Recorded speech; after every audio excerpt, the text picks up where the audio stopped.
नमस्कार रसिक मित्र। पिछले प्रकरणों में अपन ने बहुत सारी बातें की। बहुत सारी बातों के लिए बहुत सारे श्रोताओं ने मुझे काफ़ी अच्छे अच्छे रिमार्क्स भी भेजे, इसलिए मैं आप सब श्रोताओं की बहुत बहुत आभारी हूँ। अभी दिवाली के लंबे उपरांत के बाद अपन मिल रहे हैं और मैं ये चाह रही हूँ कि जितना आप लोग इसको अच्छी तरह से मुझे रिस्पॉन्ड करेंगे, मुझ में उतना ही उत्साह इस वीडियो को बनाने के लिए आएगा। ये हम सब जानते हैं कि गीता रहस्य जो माननीय तिलक जी ने लिखा हुआ है, वो लोकमान्य तिलक जी ने लिखा हुआ है, वो बहुत ही क्लिष्ट भी है, कठिन भी है। और इस गीता रहस्य को समझने के लिए हमें एक प्रकार के अलग दिमाग के भाग की आवश्यकता होती है, तभी हम उस गीता रहस्य को बहुत अच्छी तरह से समझ सकते हैं। अभी पिछले प्रकरण में अपन ने विचार किया था क्षर अक्षर और क्षेत्र क्षेत्रज्ञ के विचार पे। क्षेत्र क्षेत्रज्ञ विचार पे अपन ने यह बताया था कि जिसका अधिकार में या आत्मा मन शरीर किस पे जो हावी होता है, और क्षेत्र क्षेत्रज्ञ के विचार में आता है। वैसे शास्त्रों के 3 प्रकार बताए हैं। एक है न्याय शास्त्र, दूसरा है सांख्य शास्त्र और तीसरा है वेदांत शास्त्र। न्याय शास्त्र तर्क के अनुसार बातों को निर्धारित करता है और सांख्य शास्त्र स्थूल जड़ वस्तुओं को अलग करके उन बातों पे विचार करता है जो गिनने योग्य वस्तु होती हैं, जो दिखती हैं, उन पे बात करता है। सूक्ष्म के लिए भी अपन बात करेंगे बाद में, पर सांख्य शास्त्र पे गीता में बहुत बार बोला गया है। और सांख्य शास्त्र फिर थोड़ा समझ में आने के लिए कठिन होता है कि ये सांख्य बात बहुत करते हैं, पर सांख्य होता क्या है। इसलिए आज अपन इस बारे में बात करेंगे कपिल मुनि का सांख्य शास्त्र अथवा क्षर अक्षर विचार। वो पिछले क्षर अक्षर विचार के में कंटिक्षित और क्षेत्र क्षेत्रज्ञ विचार के वीडियोस किसके कंटिन्यूएशन में ही यह वीडियो समझ लीजिए, क्योंकि थोड़ा सांख्य शास्त्र पे बात होगी तो थोड़ी फिलॉसफिकल बात है ये। पर कपिल मुनि ने जो सांख्य शास्त्र की बात कही, इसमें एक वेदांत शास्त्रियों की बात की। केवल एक ही शास्त्र के आधार पे निर्धारण नहीं होता, उसमें वेदांत शास्त्र और ऊपर माना गया है। पर फिर भी कपिल मुनि का सांख्य शास्त्र और वेदांत शास्त्र दोनों श्रौत है, मीन्स सुने जा सकते हैं। इसीलिए सांख्य शास्त्र को आधार लेके कपिल मुनि ने इसकी विवेचना की है। और आज के इस प्रकरण में अपन कपिल मुनि के सांख्य शास्त्र का विचार करते हुए ही सांख्य शास्त्र क्या है और गीता रहस्य में तिलक ने इसको किस प्रकार से परिभाषित किया है, या इस क्लिष्टता को किस प्रकार से दूर किया है। सांख्य जैसे हम जानते हैं कि सांख्य का मतलब है संख्या से गिनते आना, यानी 1 2 3 4। वह कौन सी वस्तु गिनते आती है अपने को? जो जड़ वस्तु है, जो दिखाई देती है, वह संख्या में गिनाती है। जैसे शरीर है, पेड़ है, जमीन है, यह जड़ है, वस्तु है जो दिखाई देती है। जैसे वायु है, आत्मा है, मन है, बुद्धि है। अब ये सूक्ष्म में माने या सांख्य में इसकी गिनती न माने, इस पे अपन आज अच्छी तरह से विवेचना करेंगे। जैसे कपिल मुनि ने यहाँ कहा है, न्याय शास्त्र से हमें ये समझ में आता है कि हम तर्कशास्त्र के आधार पर स्थिति को समझते हैं, पर यह कोई भी चीज का मूल कहाँ से आता है, जो भी अपन न्याय शास्त्र के अनुसार समझते हैं, तो कोई भी चीज का मूल कहाँ से आता है यह न्याय शास्त्र नहीं बता सकता, यह केवल सांख्य शास्त्र भी नहीं बता सकता। पर न्याय शास्त्र में उन्होंने कहा है कि न्याय सूत्रों का आरंभ करने के लिए कणाद ने कणाद ऋषि थे, उन्होंने परमाणु की जो आविष्कार किया था। ये माना जाता है कि कणाद ने परमाणु का आविष्कार किया था। कणाद के जो अनुयायी थे उन्हें काणाद कहते हैं, और उन्हीं ने बताया था कोई भी चीज का जो मूल होता है, उसका है जो मूल जो विभाजित नहीं किया जा सकता है, वह है परमाणु। तो मूल तत्व है परमाणु। अब परमाणु विभाजित नहीं किया जा सकता, यह कणाद के ऋषि के अनुयायी कणाद के अनुयायियों ने बताया था। पर यह मूल तत्व क्या है, मूल तत्व के कितने प्रकार के रूप होते हैं, यह आज के प्रकरण में अपन बात करेंगे। जैसे पृथ्वी, जल, तेज, वायु के परमाणु स्वभाव से ही पृथक पृथक है। जैसे एक परमाणु के गुण दूसरे परमाणु से नहीं होते। जैसे हम जानते हैं कि शून्य का भी आविष्कार भारतवंशियों ने ही किया है। तो कोई भी चीज़ शून्य से अगर उत्पन्न होती है या शून्य से उत्पन्न होती है, यहाँ परमाणु है, जैसे परमाणु, तो हर एक वस्तु के परमाणु अलग अलग होते हैं। उन वस्तु के परमाणुओं के गुण अलग अलग होते हैं और वह गुणों के आधार पे जब परमाणु एक दूसरे से मिलते हैं तब कहीं जाके अणुओं की स्थिति उत्पन्न होती है, उसमें एक चेतना उत्पन्न होती है और चेतना उत्पन्न होने के बाद एक शरीर उत्पन्न होता है। यह बात सूक्ष्म और नित्य परमाणुओं के परस्पर संयोग से आरंभ कैसे जीवन का होता है, इस बात पे आरंभवाद कह के उन्होंने किया है।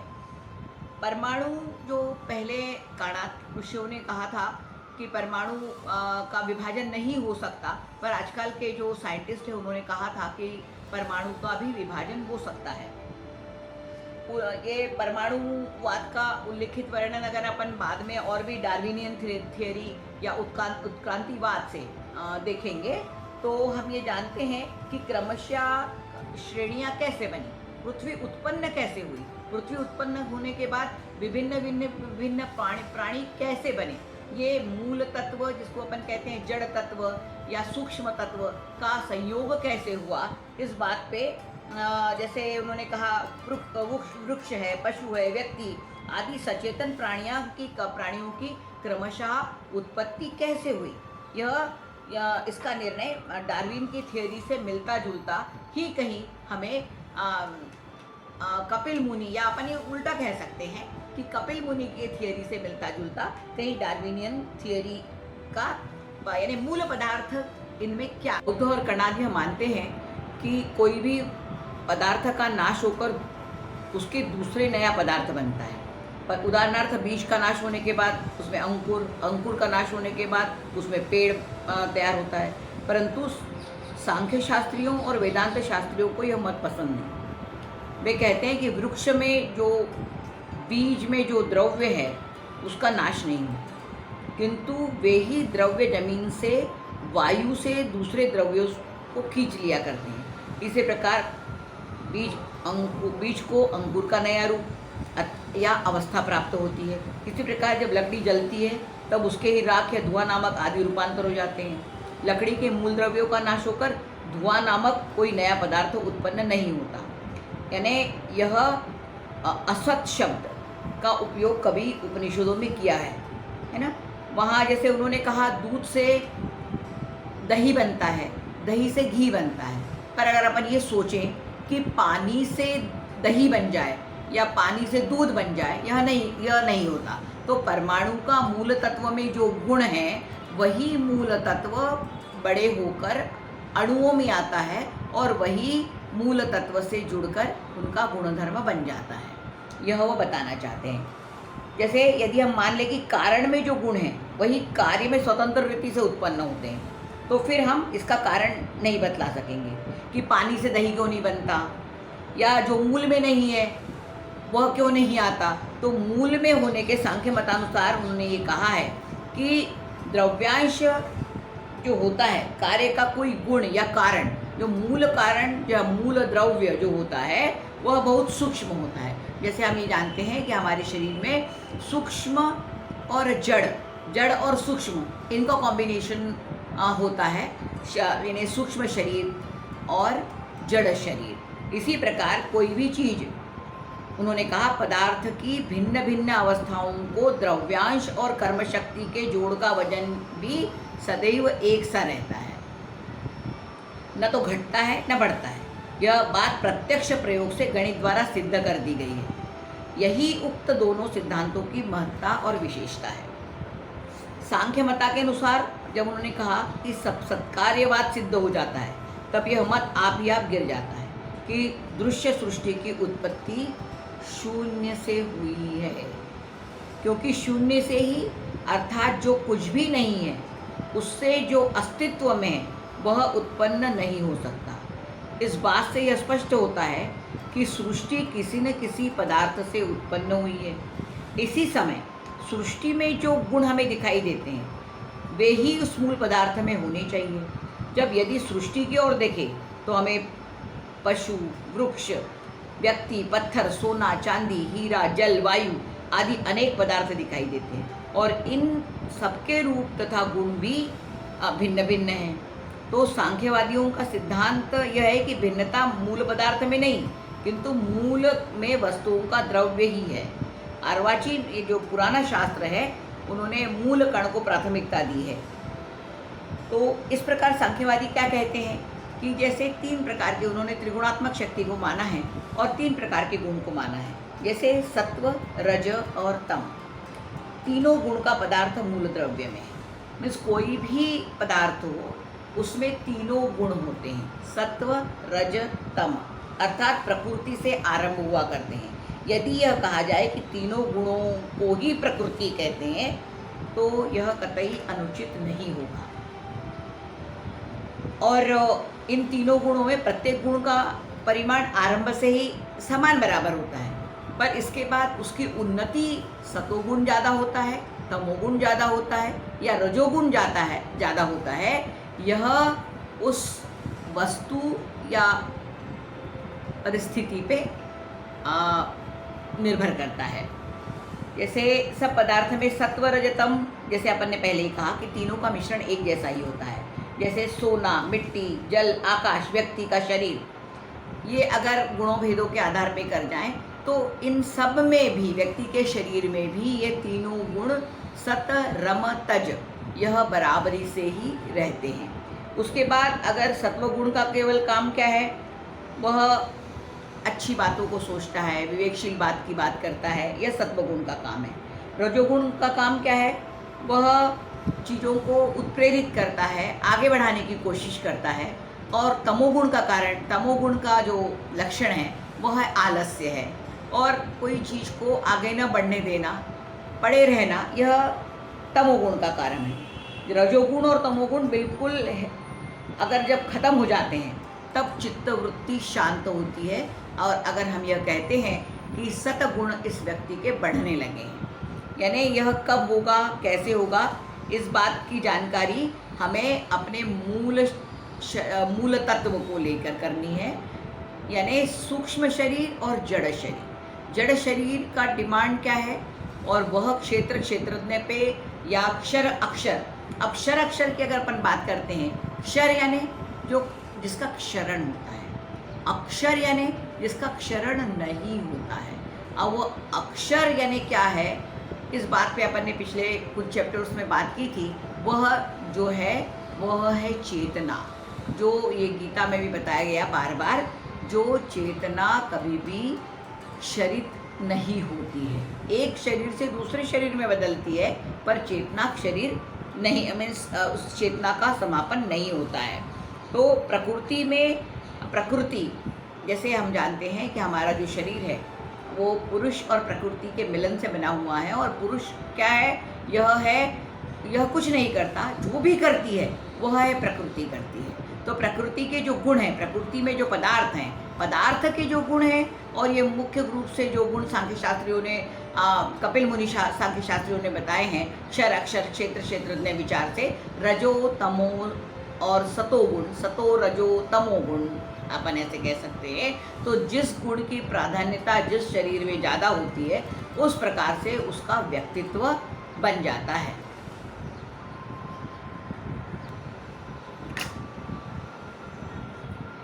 सांख्य शास्त्र के अनुसार अभी अपन ने अव्यक्त, अव्यक्त, क्षर, अक्षर, जड़, चेतन वगैरह में जब चीज़ों को बांटा तो हम ये देखते हैं कि प्रत्येक चीज, जैसे क्षेत्रज्ञ विचार में बतलाए गए आत्मा, मन, बुद्धि, अहंकार और इंद्रिया सांख्य मत के अनुसार किस वर्ग में विभाजित करना चाहिए। क्षेत्र और इंद्रिया तो जड़ ही हैं, इसलिए उनका समावेश व्यक्त पदार्थों में हो सकता है, परंतु मन, अहंकार, बुद्धि और विशेष करके आत्मा के विषय में क्या कहा जा सकता है। तो यूरोप के जो समाजशास्त्री हेकेल थे, उन्होंने अपने ग्रंथ में लिखा है कि मन, बुद्धि, अहंकार और आत्मा ये सब शरीर के ही धर्म हैं।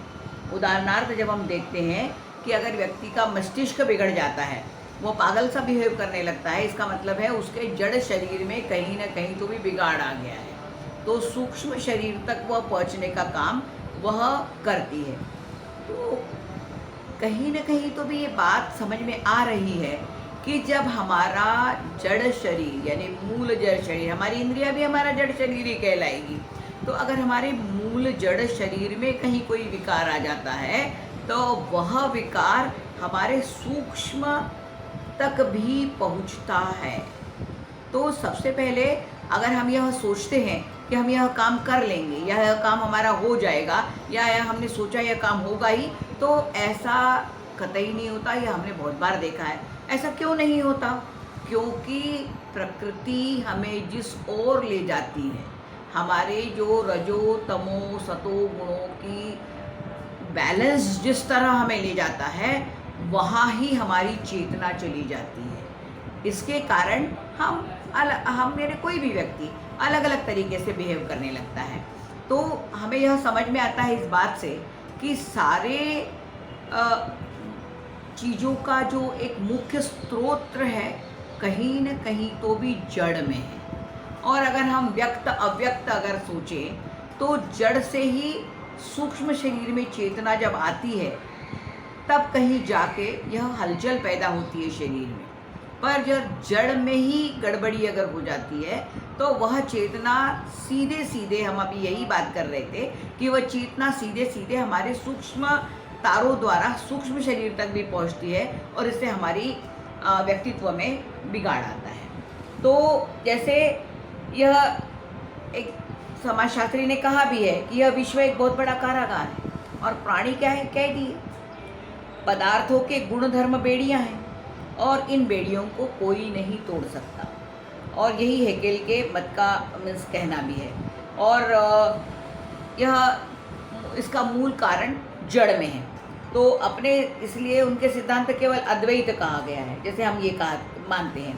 पर जैसे कि ये सांख्य शास्त्रकार जड़ाद्वैत मत को नहीं मानते हैं, वह मन बुद्धि अहंकार पंच महाभूतात्मक जड़ प्रकृति के ही धर्म को सांख्य शास्त्र में लिखा है कि अव्यक्त प्रकृति से ही बुद्धि अहंकार आदि गुण उत्पन्न किए जाते हैं। परंतु उनका कथन है कि जड़ प्रकृति से चैतन्य की उत्पत्ति नहीं हो सकती। और इसी प्रकार से अगर मैं ये कहती हूँ कि मैं यह जानती हूँ या मैं यह नहीं जानती हूँ या मेरे को सब कुछ मालूम है, इस प्रकार से इसका पूर्ण रूप से हल नहीं निकलता है। और इसीलिए हम यह अगर जानते हैं कि पुरुष और प्रकृति, तो पुरुष यानी जड़ तत्व यानी कुछ भी न करने वाला अव्यक्त, और प्रकृति जो गुणों से पूर्ण रूप से लिप्त है, यानी गुण अगर अपन मुख्य रूप से देखे जाएं तो तीन गुण जैसे अपन देखते हैं सतो रजो और तमो। इन तीनों रूप से, इन तीनों गुणों से चलने वाले जो शरीर जड़ चेतन को चलाने वाली, इनमें जिन गुणों का प्रतिभाग ज़्यादा होता है या जैसा होता है, उस प्रकार से व्यक्तित्व का विकास होता है। और सांख्य शास्त्र के अनुसार सृष्टि के सब पदार्थ तीन वर्ग के होते हैं, जैसे पहला अव्यक्त, दूसरा व्यक्त और तीसरा पुरुष अर्थात ज्ञ यानी ज्ञाता। परंतु इनसे भी प्रलय काल के समय व्यक्त करने का स्वरूप नष्ट हो जाता है। इसलिए अब मूल में केवल प्रकृति और पुरुष, अभी जैसे अपन ने बात की, प्रकृति और पुरुष, यह दो ही तत्व शेष रह जाते हैं। और इसमें अपन माने सगुण और निर्गुण। सगुण यानी जो हमारे प्रकृति के जन्य, जो हमारे परमाणुओं में, हमारे शरीर में के विभिन्न परमाणुओं से, पंच महाभूतों से बने हुए परमाणु में जो हमारे गुण निहित है, वह शामिल है। अब यदि हम ईश्वर को निर्गुण माने तो सत्कार्यवादानुसार निर्गुण मूल तत्व से ही त्रिगुणात्मक प्रकृति कभी उत्पन्न नहीं हो सकती। इसीलिए उन्होंने यह निश्चित सिद्धांत किया कि प्रकृति और पुरुष को छोड़कर इस सृष्टि का कोई तीसरा मूल कारण नहीं है। प्रकृति और पुरुष है ना, इसके अलावा और कोई तीसरा कारण है ही नहीं। इस प्रकार जब लोगों ने दो ही मूल तत्व निश्चित कर लिए, तब उन्होंने अपने मत के अनुसार इस बात को सिद्ध कर दिया कि इन दो मूल तत्वों से सृष्टि कैसे उत्पन्न हुई है। जैसे प्रकृति के साथ जब जड़ का संयोग होता है, यानी पुरुष का संयोग होता है, तब इसी प्रकार जब गाय अपने बछड़े के लिए दूध देती है, लोह चुंबक के पास होने से लोह में आकर्षण शक्ति आ जाती है, उसी प्रकार मूल अव्यक्त प्रकृति अपने गुणों का व्यक्त फैलाव पुरुष के सामने फैलाने लगती है। और यद्यपि पुरुष सचेतन हो और ज्ञाता, तथापि केवल अर्थात निर्गुण होने का कारण स्वयं कर्म करने के लिए कोई साधन उसके पास नहीं है। यह प्रकृति कराती है सब काम। तो इसी प्रकार जिस प्रकार नाटक की रंगभूमि पर प्रेक्षक मनोरंजनार्थ एक नटी कभी एक तो कभी दूसरा सॉन्ग बनाकर आती है और नाचती है, इसी प्रकार पुरुष का लाभ के लिए यदि भी पुरुष कुछ भी पारितोषिक नहीं देता है, तो भी प्रकृति सत्व रज तमो गुणों की न्यूनाधिकता से रूप धारण करके उसके सामने नाचने लगती है। यानी हम इस बात का निचोड़ हम जान सकते हैं कि हम अपने सतो रजो तमो गुणों को किस प्रकार से बढ़ा या घटा सकते हैं या क्या कर सकते हैं, यह सांख्य शास्त्र में बहुत अच्छी तरह से हमें समझ में आता है। जब बुद्धि को सात्विक ज्ञान प्राप्त होता है तो वह अच्छा कार्य करने लगता है। वह ज्ञान 3 प्रकार का होता है, जैसे सात्विक, राजस और तमो। जब बुद्धि सात्विक ज्ञान प्राप्त होता है तब पुरुष को ये मालूम होता है कि वो प्रकृति से भिन्न है और सत्व रजतम गुण प्रकृति के ही धर्म है। पुरुष निर्गुण है और त्रिगुणात्मक प्रकृति उसका दर्पण है। तो यह हमें समझ में आता है कि उससे अगर जो वह सात्विक होता है यानी वह रजो और तमोगुण यानी उसे जो प्रेरित करने वाली कोई भी शक्ति, मान लीजिएगा उसे कोई उत्तेजना देने वाली कोई शक्ति, ये रजोगुण में आती है। और तमोगुण में आलस्य है या फिर न करने की शक्ति या बुरे विचार हैं, ये सारे तमोगुण में आते हैं। और यह जब शांत हो जाते हैं तब किसी भी पुरुष को या किसी भी व्यक्ति को कैवल्य की प्राप्ति होती है। कैवल्य की प्राप्ति होती है यानी वह अकेलापन, वह प्रकृति के साथ संयोग न होना। पुरुष के इस नैसर्गिक स्वाभाविक स्थिति को सांख्यिक शास्त्र में मोक्ष, मुक्ति या छुटकारा कहा गया है। और यद्यपि अद्वैत वेदांत शास्त्रियों का, सांख्य शास्त्रियों की मान्य मत है कि आत्मा जिसको अपन कहते हैं निर्गुण, उदासीन और अकर्ता है, तथापि वे लोग सांख्य शास्त्र को पुरुष संबंधी दूसरी कल्पना को नहीं मानते हैं कि एक ही प्रकृति को देखने वाली साक्षी स्वतंत्र पुरुष मूल में असंख्य है। और इसी के कारण हमारे जन्म, मृत्यु वगैरह वगैरह होते हैं। तो हम बेसिक बात हम ये जान लें कि जो हम बने हैं वह प्रकृति और पुरुष के संयोग से बने हैं। प्रकृति पूरी सांख्य शास्त्रीय मतानुसार त्रिगुणात्मक शक्ति से परिपूर्ण है और इन त्रिगुणात्मक शक्ति को हम किस प्रकार से अपने आप में अच्छा या बुरा करें या बढ़ाएं, यह हमारे ऊपर निर्भर रहता है। कि सांख्यवादियों कारण बताते हैं कि जिस प्रकार कुम्हार का पहिया घड़ा बनकर निकाल लिया जाने पर भी पूर्व संस्कार के कारण कुछ देर तक घूमता रहता है, उसी प्रकार कैवल्य पद की प्राप्ति हो जाने पर भी व्यक्ति का शरीर कुछ समय तक शेष रहता है, तथापि उसके शरीर में केवल कैवल्य पद पर आरूढ़ होने वाली व्यक्ति को कुछ अड़चन या दुख की बाधा नहीं होती, क्योंकि वह शरीर जड़ प्रकृति का विकार होने के साथ स्वयं जड़ हो जाता है। और जब देहेंद्रिय और बुद्धि में पहले सत्वगुण का उत्कर्ष होता है, धीरे धीरे उन्नति होती है, होने के अंत में व्यक्ति को ज्ञान हो जाता है भी मैं त्रिगुणात्मक शक्ति से भिन्न हूँ, तब उसे सांख्यवादी त्रिगुणातीत अर्थात सत्व रज तमो गुणों से परे पहुँचा हुआ कहते हैं। इस त्रिगुणातीत अवस्था में सत्व रज तम में से कोई भी गुण शेष नहीं रहता और यही कैवल्य प्राप्त करने की यह त्रिगुणातीत प्रकृति और पुरुष को समझने की यह प्रक्रिया हमें सांख्यवादियों ने बताई है। धन्यवाद।